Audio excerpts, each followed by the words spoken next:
Well, I'm sure that everybody is excited about this week. It seems like we've been practicing for a long time. We're excited about having an opener neutral site game in Orlando at the Capital One Bowl against a very, very good, historically good coach in Bobby Petrino and team in Louisville.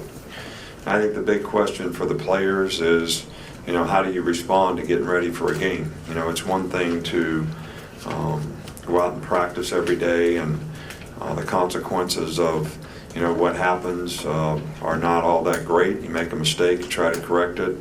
But now, how you prepare, the energy that you sustain, the mental intensity that you prepare with, helps you develop the confidence you need to go into the game and know exactly what you have to do, how you have to do it, why it's important to do it that way, which requires, a lot of commitment, but also discipline that you practice with and you play with that helps you prepare that way. And you never know how people are going to be able to sustain their effort, energy, and intensity when it comes to a game, because different things happen in a game.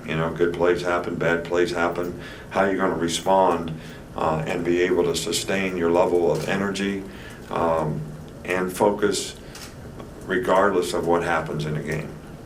So these are all questions that are sort of almost personality, identity questions that every team has to sort of answer for themselves in terms of their commitment, how important it is to them, how they go out and prepare, and then how they're able to sustain when the game comes in terms of playing disciplined, together team football. Everybody doing their job and everybody understand the importance of doing that. So, Louisville to me has an outstanding team. I've already mentioned Bobby Petrino. We all have a lot of respect for him as a coach, playing against him when he was at Arkansas. He's done a great job at Louisville with the program that they have, the wins that they have. Very, very good offensive coach.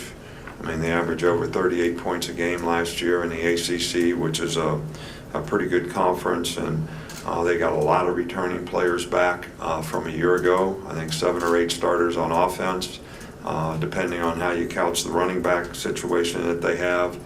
They do have a new quarterback, but when he played last year, he was very poised and played very well for them. And Juwan Pass, who is a guy that we know well, that we recruited here. Their top skill guys at receiver, are all back. Their offensive line is back pretty much intact. So this is going to be a real challenging game for our defense. This is an offense that, hung 60 points on Florida State at one time, and, went into Clemson and, scored 40 points or whatever. This is a very, very challenging team when it comes to offense and our preparation that we need to have on defense. Defensively, they have a new defensive coordinator who I'm sure is going to, help improve what they've been able to do on defense. And they've always played with a lot of energy and enthusiasm and toughness. And we're going to have to do a great job of executing on offense and score points. And that's the number one thing that, we need to be able to do in any game, but especially in this game. Take care of the football, don't turn it over, execute. Everybody do their job, take advantage of the opportunities that the defense gives, and be able to finish drives and finish plays in the game. So this team also has all their specialists, returning punter, kicker, who's very good, long snapper, and they're very, very well coached on special teams. So this is going to be a challenging game for us against a really, really good opponent, and I think our players need to have the proper respect and prepare well this week for what's going to be a very challenging game. Coach, we'll start over on the right with Ben. Just kind of big picture wise on what you've seen from the quarterbacks throughout fall camp, kind of how that has gone, how those guys have handled themselves. Those guys have done a great job. They both have done a good job in fall camp, and we're excited about the progress that both guys have made and what they're capable of doing. Coach, on the left with Brian. Could you elaborate on the kicking situation? It looks like you have Joseph that's handling the place kicking, and then Austin doing the kickoffs? We haven't made that decision yet. All right, so, we'll keep letting both guys kick this week, and we'll sort of see what happens. Go right here with Dwayne. Coach, obviously you're in game plan for Louisville. What do you want to see from Jalen and Tua going into this rest of this week and helping you prepare for them? Well, I think, the coaches want to do a good job with both players, getting them both well prepared for the game, and so that they can go out and play well when and if they get the opportunity to do that. So we don't expect anything different from them as any other game, any other preparation, or any other player on our team in terms of how they prepare for the game and what they go out there and do every day in terms of their execution, and continuing to try to win the confidence of the players around them, that they'll do a good job at their position of distributing the ball, and that's, to me, what the quarterback needs to do. Stay on the left, or we'll go to the left with John Senior. I'm going to assume we're probably going to find out Saturday who's starting when they come out on the field. I don't think you should assume anything. I don't. If I'm ready to tell you, I'll tell you. If I'm not, I won't. All right, so you can assume that. Is that fair? Yeah, competition seems to make the teams and individuals better at any position. But have you seen from both those guys that they've kind of improved through this battle? Well, I think both guys have focused very well. I don't see guys looking over their shoulder, worrying about what the other guy's going to do. They just try to do a good job when they're in there, which I think is the best way for them to develop the kind of confidence that they need, and focusing on what they can control, which is their performance, not what somebody else does. We're on the right with Tony. Just to be clear, though, is the plan to play both quarterbacks during the game against Louisville? No, nobody said that. I mean, I don't know where did that come from, just to be clear. Okay, I so mean, not to be clear, is the plan? Look, none of that's been decided yet, so I wish we could talk about something else, because I don't really have anything else to say about it. Go over here with Alex. Defensively, given some of the losses, especially in the middle of your defense, how difficult can it be preparing for a guy like Pass, a quarterback that can do a lot, and what do you expect from the middle of your defense there?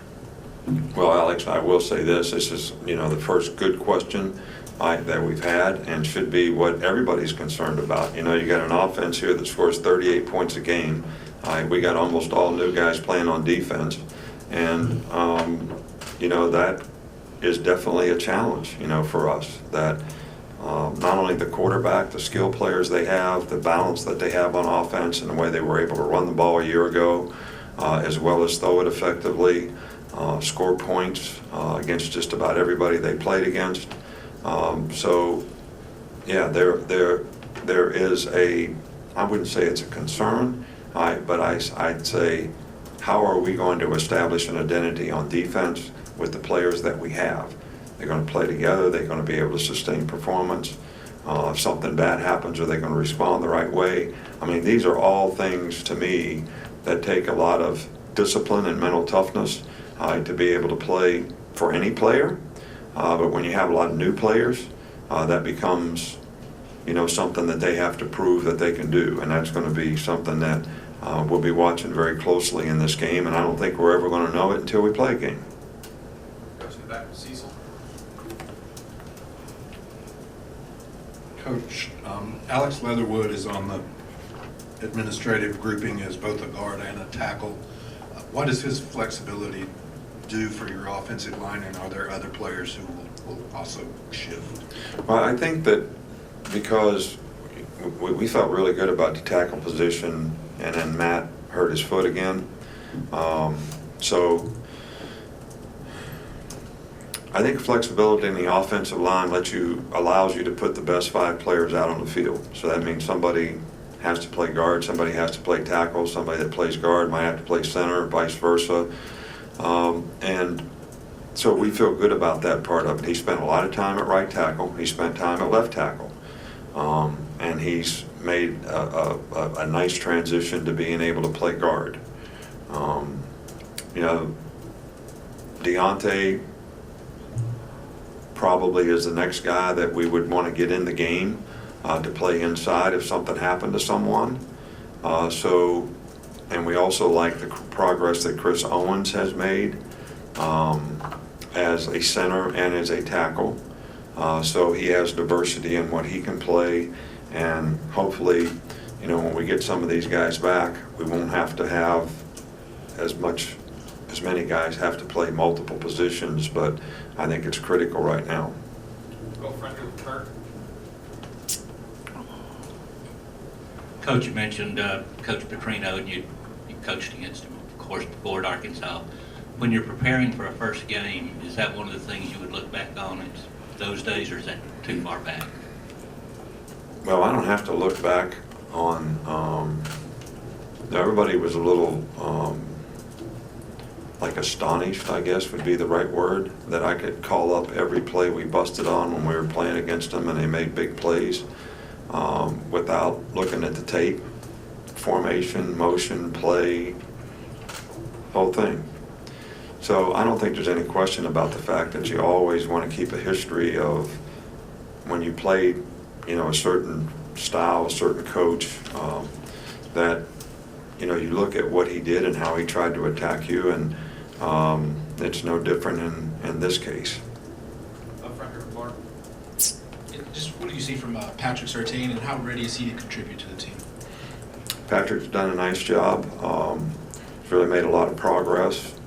We were playing him at star and corner early on. We sort of tried to zero him in a little bit more at just, you know, playing corner.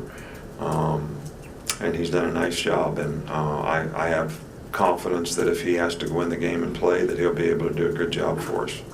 Got two more. Start back with Steve. Johnny Dwight's kind of been more of a veteran guy here. What have you seen the biggest improvement from him on that defensive line, Johnny Dwight? Johnny has spent a lot of time here, and he's really had a good camp. He had a good spring. We need Johnny Dwight to be able to play and get minutes in the game, and he has done well and responded to that challenge, and we're hopeful that when he goes in there he'll play well and develop more and more confidence, but we have a lot of confidence in him right now. Coach, we're going to wrap it up with a follow-up from Alex.